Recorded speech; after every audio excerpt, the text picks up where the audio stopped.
नमस्कार, news one India में आपका स्वागत है। आपके साथ मैं धर्मराज सिंह और बुलेटिन में सबसे पहले बात करेंगे लखनऊ की, जहां पर आज मुख्यमंत्री योगी आदित्यनाथ ने नवनिर्वाचित ग्राम प्रधानों के साथ संवाद किया है। वीडियो कॉन्फ्रेंसिंग के जरिए वर्चुअल माध्यम से मुख्यमंत्री योगी आदित्यनाथ ने आज संवाद किया है नवनिर्वाचित प्रधानों के साथ। और इस वर्चुअल संवाद में उत्तर प्रदेश की राज्यपाल आनंदीबेन पटेल भी मौजूद थी। विशेष तौर पर कोरोना में के खिलाफ जो हम एक लड़ाई लड़ रहे हैं, इसमें प्रधानों की भूमिका काफी अहम हो जाती है। और आज मुख्यमंत्री ने इस और साफ क्लियर किया है कि प्रधानों की भूमिका इस पेंडेमिक में काफी इंपॉर्टेंट है। प्रशासन की पूरी टीम प्रधानों की मदद करेगी, क्योंकि सबसे ज्यादा जरूरी है गांवों को सुरक्षित रखना, और इसके लिए प्रधानों को भी अपनी जिम्मेदारी लेनी होगी। गांव में किसी तरीके की गंदगी ना हो, और गंदगी अगर होती है तो डेंगू मलेरिया का भी प्रकोप होता है। हैंडपंप के पानी को ग्रामीण गर्म करके पिए, ये प्रधान लोगों को जागरूक करें। और गांवों के बीच विकास को लेकर एक हेल्दी कंपटीशन होना चाहिए। गांव में इस तरीके की प्रतिस्पर्धा हो कि उस गांव ने इतना बेहतर किया तो सामने वाले प्रधान को लगे कि मैं विकास के मामले में उस गांव से, उस प्रधान से बेहतर करूंगा। ये मुख्यमंत्री ने प्रधानों को कहा कि आप लोग प्रण लीजिए कि एक हेल्दी कंपटीशन आप लोगों के बीच चलेगा, क्योंकि कंपटीशन से फिर बेहतर विकास निखर कर सामने आता है।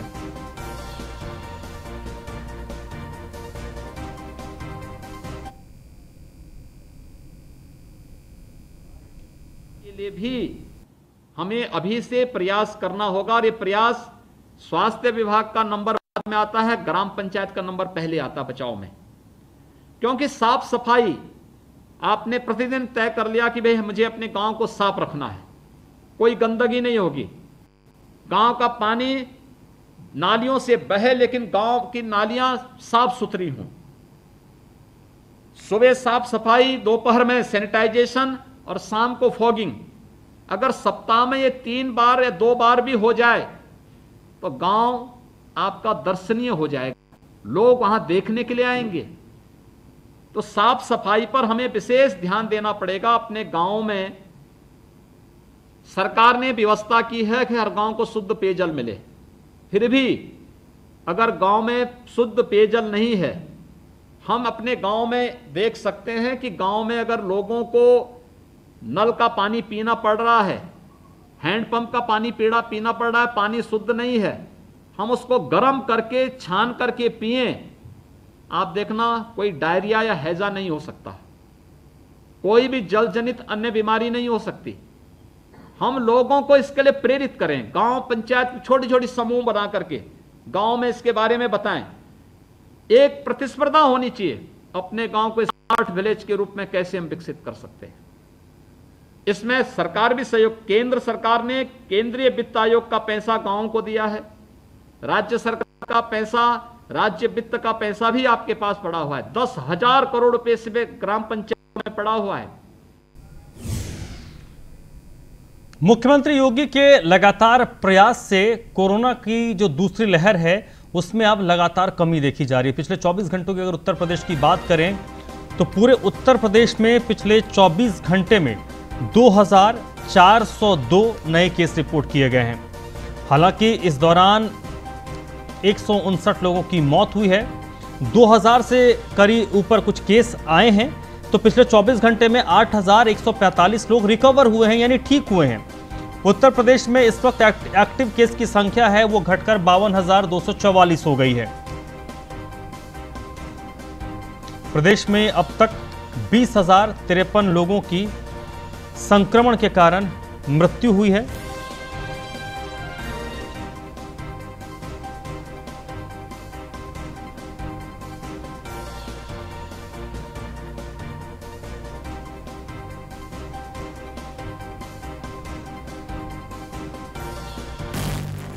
और अलग अलग केस की बात करें तो मेरठ में 121 नए केस रिपोर्ट किए गए हैं, 10 लोगों की मौत हुई है। लखनऊ में 172 नए केस रिपोर्ट किए गए हैं, जबकि 9 लोगों की मौत लखनऊ में हुई है। आगरा में 21 नए केस आए हैं, 12 लोगों की मौत हुई है।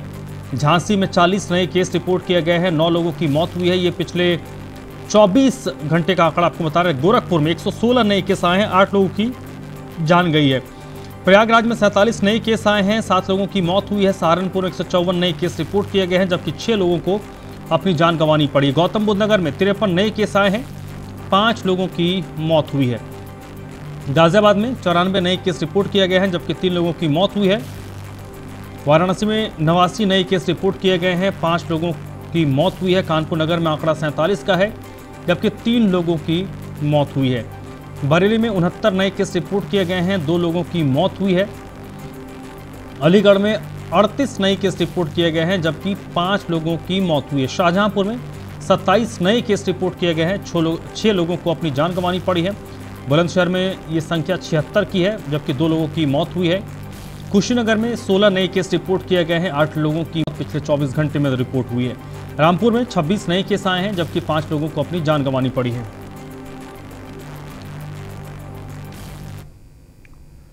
देश में कोरोना ने मौत का ऐसा खेल खेला जिसकी शायद किसी ने कभी उम्मीद की होगी। किसी ने पिता खोया, किसी ने मां, तो किसी ने पत्नी, किसी ने भाई।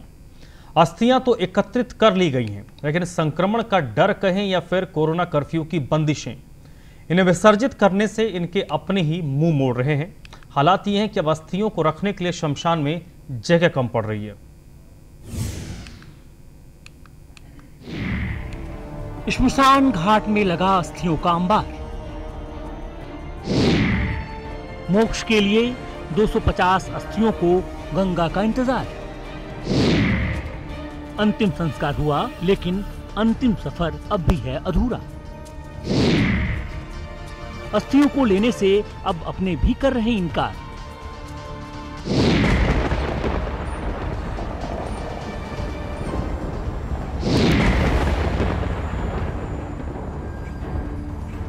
यूं तो मृत्यु दुनिया का सबसे बड़ा सच है, लेकिन जब कोई अपना असमय विदा हो जाता है तो उसका दर्द सालों तक साथ नहीं छोड़ता।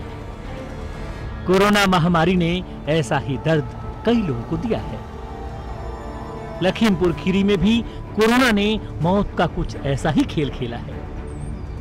कोरोना और अन्य बीमारियों से करीब 250 लोगों की जान चली गई, जिनका अंतिम संस्कार तो कर दिया गया, लेकिन अंतिम संस्कार के बाद अपनों की अस्थियों का विसर्जन नहीं हो सका।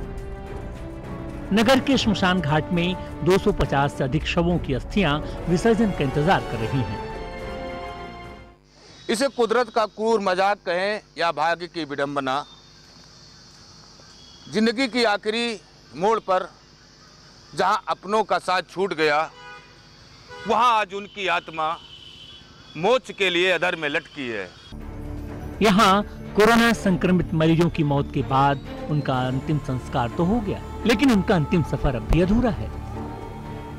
करीब 250 संक्रमितों की अस्थियां अब भी श्मशान घाट में रखी हुई हैं, जिन्हें शायद अपनों के आने का इंतजार है।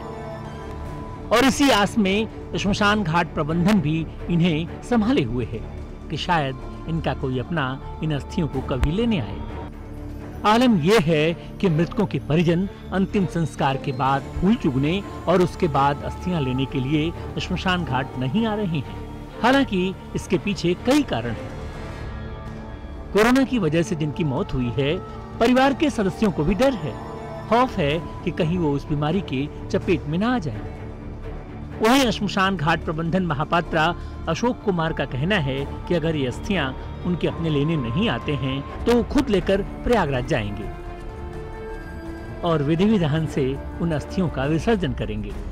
क्या वजह क्यों नहीं ले गए हैं इनको? वो कोरोना काल के लॉकडाउन लगा हुआ जो है, इसके कारण नहीं ले जा पा रहे हैं। कुछ गरीब लोग ऐसे हैं जिनको दिक्कत हो रही ले जाने में, वो बाडियाँ पूर्णमासी के दिन हम उनको लिए जा रहे हैं प्रयागराज को। बहरहाल कोरोना ने जिस तरह से देश में मौत का तांडव मचाया है, आज की पीढ़ी ने शायद ही कभी इसकी कल्पना की होगी और नहीं ये सोचा होगा कि एक ऐसा वक्त भी आएगा कि लोग अपनों की अस्थियों का विसर्जन करने से परहेज करेंगे। इतना ही नहीं, जिस तरह से कोरोना अपना विकराल रूप देश में दिखा रहा है, उससे तो यही लगता है कि कहीं लोगों को इससे भी बुरा समय न देखना पड़ जाए। न्यूज़ ऑन इंडिया के लिए लखीमपुर खीरी से अवध जायसवाल की रिपोर्ट।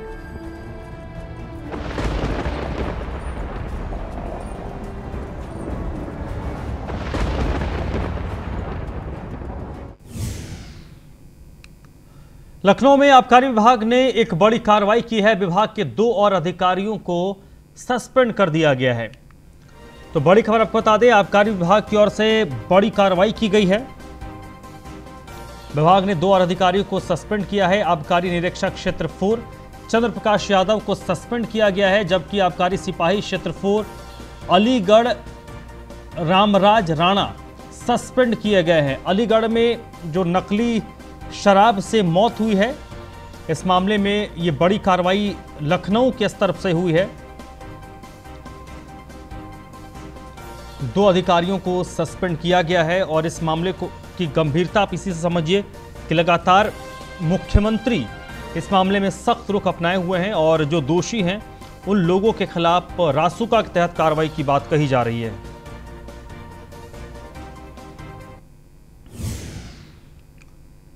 अलीगढ़ में जहरीली शराब से मौत के मामले में एक ब्रांड है गुड इवनिंग ब्रांड, उसके बारे में बताया जा रहा है कि उस ब्रांड की शराब पीने से लोगों की मौत हुई थी।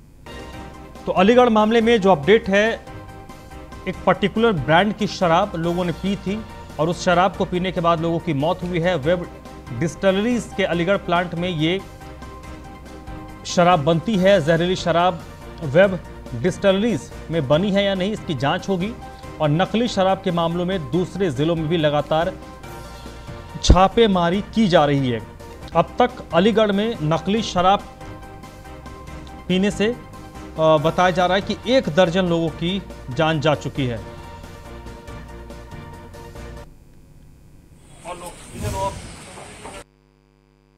जो सरकारी दुकान थी ठेके की, वहाँ से लोगों ने शराब खरीदी थी और उस शराब को पीने से इन लोगों की मौत हो गई। अभी तक जो सूचना आई है कि जो अपमिश्रित जो शराब है उसके पीने से 8 व्यक्ति की मौत की अभी तक की सूचना आई है और 2 से 3 व्यक्ति की डायलिसिस जो है वहाँ पर इलाज हॉस्पिटल में चल रहा है। पुलिस की ऑलरेडी टीम एसएसपी के नेतृत्व में खुद बनी हुई है और उसमें जो इसका ऑनर था यहाँ का, इस पर हम लोग कार्रवाई कर रहे हैं। इसके अलावा भी यहाँ पर जो यहाँ शराब देने वाला जो ठेकेदार था, जिसके दुकान से शराब खरीदी गई सरकारी ठेके से, उसको कहाँ से सप्लाई हुआ, इस चेन को भी हम लोग जोड़ने का प्रयास कर।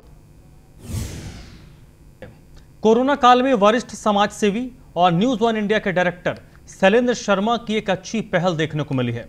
शैलेंद्र शर्मा ने गौतम बुद्ध नगर जेल में बंद कैदियों के उपचार के लिए 5 ऑक्सीजन कंसंट्रेटर दान दिए हैं।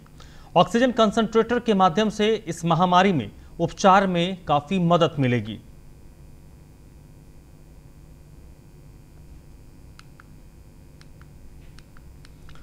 तो शैलेंद्र शर्मा की ओर से जेल में बंद कैदियों के इलाज के लिए एक अच्छी कोशिश की गई है, एक अच्छी पहल की गई है। इस महामारी के दौर में कई सारे लोग मदद का हाथ बढ़ा रहे हैं, अलग अलग तबकों को मदद की जा रही है। तो न्यूज 1 इंडिया के डायरेक्टर शैलेंद्र शर्मा ने 5 ऑक्सीजन कंसंट्रेटर दान में दिए हैं और ये ऑक्सीजन कंसंट्रेटर जेल में बंद कैदियों को नई जीवन देंगे।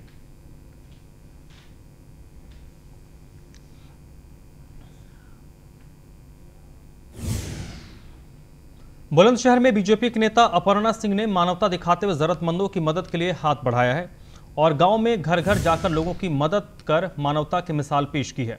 अपर्णा सिंह ने जरूरतमंदों को कोरोना की दवाई समेत कई जरूरत के सामान उपलब्ध करवाए हैं। इतना ही नहीं, उन्होंने गरीबों के लिए राशन और खाने की व्यवस्था भी की।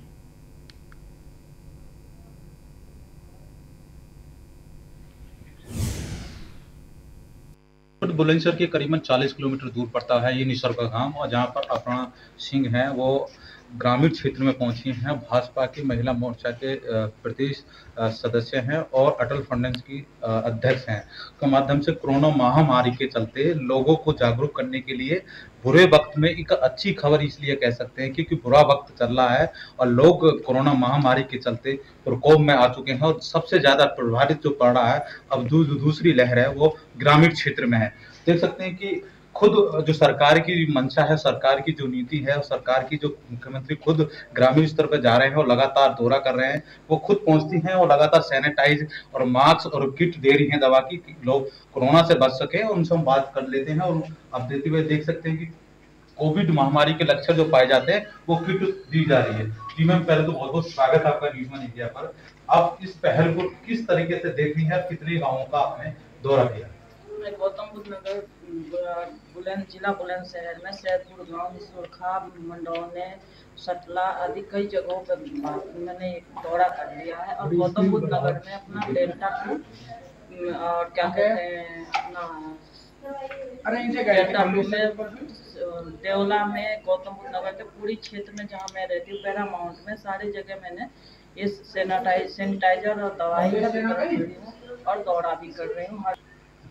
इनका साफ साफ कहना है कि उत्तर प्रदेश की जो मुख्यमंत्री हैं वो जन जन तक पहुंच रहे हैं और लगातार जो जिस तरह के उत्तर प्रदेश में दौरा कर रहे हैं, जो कोविड की जो दूसरी लहर है वो ग्रामीण स्तर पर पहुंच चुकी है। ये बुलंदशहर के सैदपुर क्षेत्र से ये निसुरखा गांव है जहां पर वो दवा वितरित कर रही हैं और लोगों को जन संदेश दे रही है कि लोगों को बचाया जा सके और सैनिटाइज कराया जा सके, क्योंकि तीसरी लहर भी आने की उम्मीद बताई जा रही है जिसमें बच्चे भी प्रभावित होंगे। कैमरा पर्सन निशीत के साथ Ashok Kumar, news 1 India. UP के बागपत में एक दिल दहलाने वाला मामला सामने आया है, जहां खेलते खेलते 3 मासूम बच्चे पानी के गड्ढे में गिर गए, जिससे तीनों की मौत हो गई है। वहीं घटना की सूचना पाकर मौके पर पहुंचे पुलिस ने मामला दर्ज करके जांच शुरू कर दी है।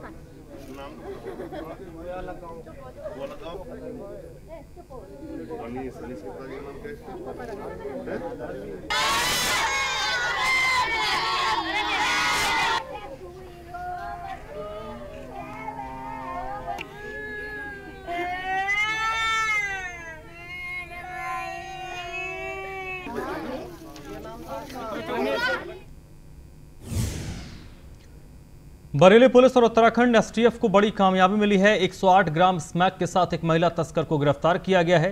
महिला तस्कर से 2,12,000 रुपए भी बरेली पुलिस ने बरामद किए हैं।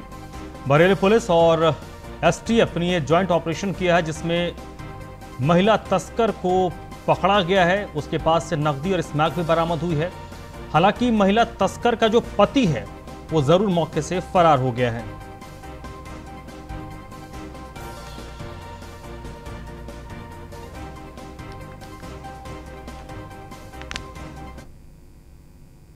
इस बुलेटिन में फिलहाल इतना ही।